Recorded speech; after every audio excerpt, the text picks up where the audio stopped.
America is hardly unfamiliar with inflation. It's practically an American staple at this point. Gas, groceries, cars, newspapers, everything you could buy in this country is more expensive now than it was a decade ago or even a year ago. But nowhere is this spike in inflation more stark and more noticeable than in the business of college. Yes, business is the right word there. Universities and student loan companies have every incentive to have you sign years of your life away for a loan that's costing 50 million Americans a whopping $1.6 trillion.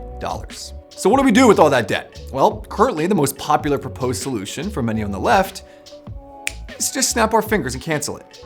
You didn't see anything. And as you've probably already guessed, it's nowhere near that simple. College wasn't always so expensive though. After adjusting for inflation, a college degree back in 1985, for example, would have cost you about $5,000 a year for a 4-year degree. Now that number is closer to $28,000. That's a 497% increase in tuition costs over a 40-year period. And it's not just inflation causing that increase either. According to Forbes, that increase is actually double the inflation rate over that time period. So what changed? Why has it become so expensive? Why do so many people have to take out so much money in loans just to pay for a 4-year degree? The most obvious reason is money. More specifically, a financial incentive for universities. A study published by the Federal Reserve Bank of New York, for example, studied the connection between student credit increases and tuition costs. And wouldn't you know, they found that, quote, institutions that were most exposed to these program maximums ahead of the policy changes experienced disproportionate tuition increases. In other words, as lenders were willing to loan more and more money to students, and as students had their credit limits go up and were on the hook for all this money, universities would follow suit by raising tuition fees, basically goading students into taking out bigger loans. And if they can't get you with loans, they'll get you with degrees. A growing number of educational researchers and other experts in the field say that programs like 1-year certificates and master's degrees from universities are now just outright scams. For example, in one interview, education researcher Kevin Carey talked to Slate about how, quote, universities see master's degree programs as largely unregulated cash cows that help shore up their bottom line. And the government, as could be expected, also has blood on its hands when it comes to this problem. In 2008, Congress passed a bill that raised the max cap that a student could take out in loans. Sure enough, what do you know? Students took out more and more money after that bill passed, and universities responded by, you guessed it, raising tuition. As inflation surpasses highs not seen in 40 years, the value of the dollar is decreasing with every passing day. You're paying more at the pump, more at the grocery store, more for cars and for housing. Face it, your paper money is worth less and approaching worthless. The timing could not be any better for my new sponsor, Bullion Max. Bullion Max is a direct-to-consumer precious metals retailer who can help you diversify into gold and silver. More importantly, it's a hedge against inflation. It's also security for your family in times of crisis. Here's why I love Bullion Max. They're owned by veterans in the precious metal space and offer some of the lowest prices on the internet. I want to help you get started, so I worked out a special offer with them just for you. Get Bullion Max's Silver Starter Kit at employee pricing. Just go to bullionmax.com/cabot. This kit includes 5 of the most desirable silver products to invest in, including a silver American Eagle and a silver Australian Kangaroo. The Kangaroo one's my favorite. This offer is limited to just 1 per household, so go get yours now. Again, go to bullionmax.com/cabot right now.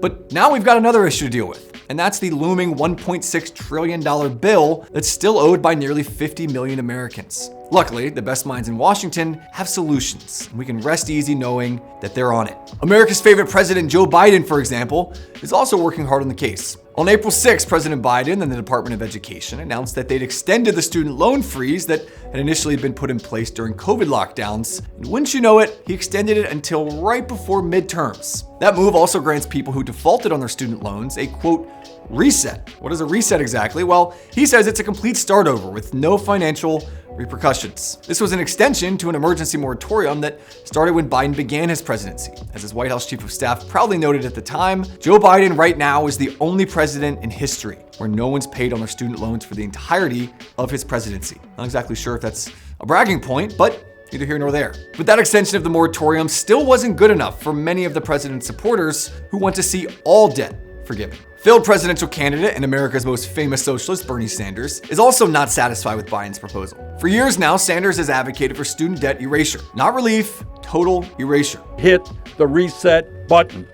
Under the proposal that we introduced today, all student debt would be canceled in 6 months. After Joe Biden announced the freeze extension, Sanders responded not by congratulating him, but by tweeting, quote, cancel student debt All of it. Remember, Sanders practically ran his entire 2016 and 2020 presidential campaigns on canceling student debt. But it's not just Sanders. Senator Elizabeth Warren is also dogpiling on the president over this issue as well. She's assembled a team of senators and representatives to sign a letter to the president. It includes Cory Booker, Chuck Schumer, and Ayanna Pressley, a who's who of progressive leaders. In the letter, they begged President Biden to cancel up to $50,000 of student loan debt per person. They even managed to sneak in how racist and bigoted student loans were in the first place. So the big question here is, can it actually be canceled? Can you just snap your fingers, wave your magic wand, and do away with $1.7 trillion in debt? The short answer is no. The long answer is still no, not really. First of all, there's no way to just cancel debt. Yes, you could technically pull a Michael Scott and declare bankruptcy. I